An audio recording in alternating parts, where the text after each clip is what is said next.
Wow, we're really excited to be here. Hello, everyone. We are the other guys. This is the end of the presentation, so we should put it at the beginning, please.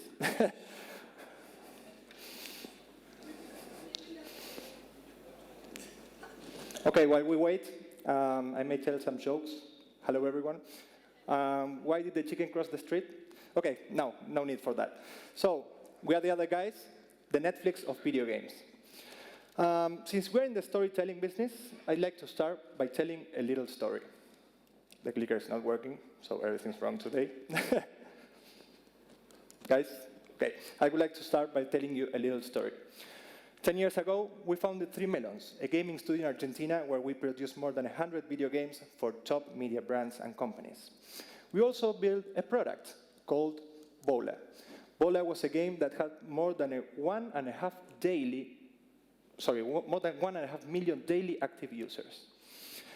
This raised the interest of a company in Silicon Valley called Playdom, which acquired Three Melons in March 2010. Shortly after, Playdom was acquired by Disney.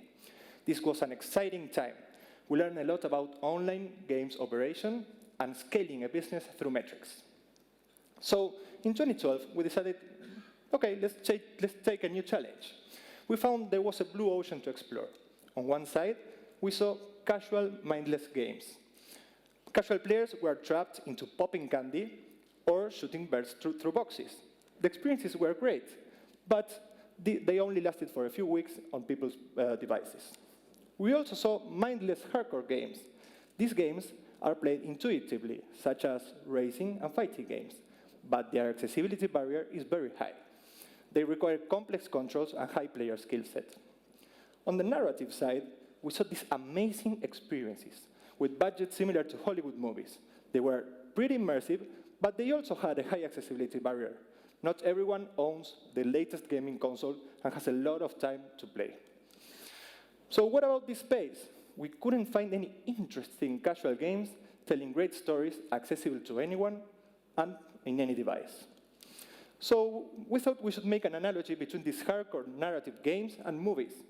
They are both a one-shot experience. They require a lot of time and commitment from the player or user, and they have a high accessibility barrier. But what about TV series? They are like a more accessible version of movies.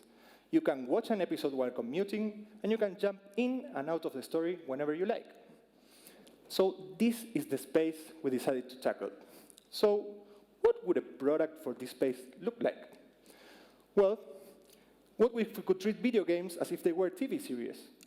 Stories would have to be at the core, of course, and fans would be really engaged waiting for the next episode, and they would have a strong, deep, emotional connection with the product and build a relationship that would last for at least a year. Women were perfect for this. So, to execute our vision, we founded the other guys, and we raised $440,000 in our seed round from LATAM angel investors. 1 year later, after a lot of iteration and A/B testing, we released Journals of the Unknown, our first product. Journals of the Unknown tells the story of Jane Goodhart, a journalist that is looking for her father and solves cases around the world. The game content is delivered in episodes and seasons, just like TV series. The game showed very promising traction. We had more than 2.5 million total installs, $750,000 in revenue, and more than 30,000 paying customers from 28 countries. Remember, this is just one product on 3 platforms. We're working really hard on releasing the product on the rest of the platforms and social networks. The stories at the core model proved to be really great. We had great fan engagement from these women.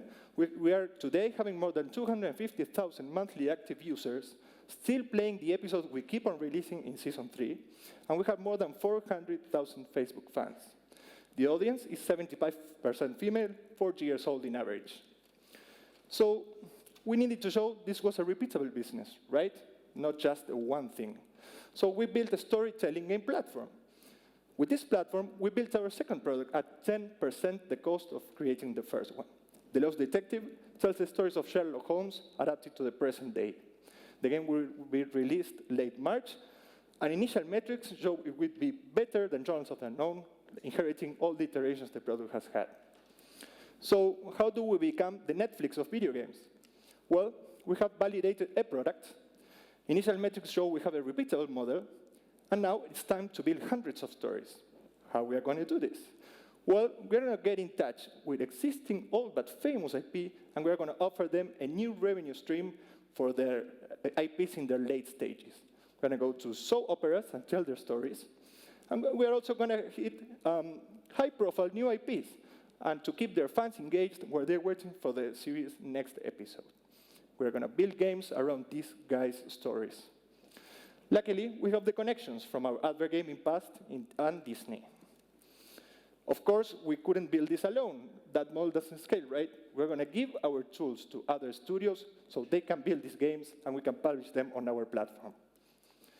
We have lots of things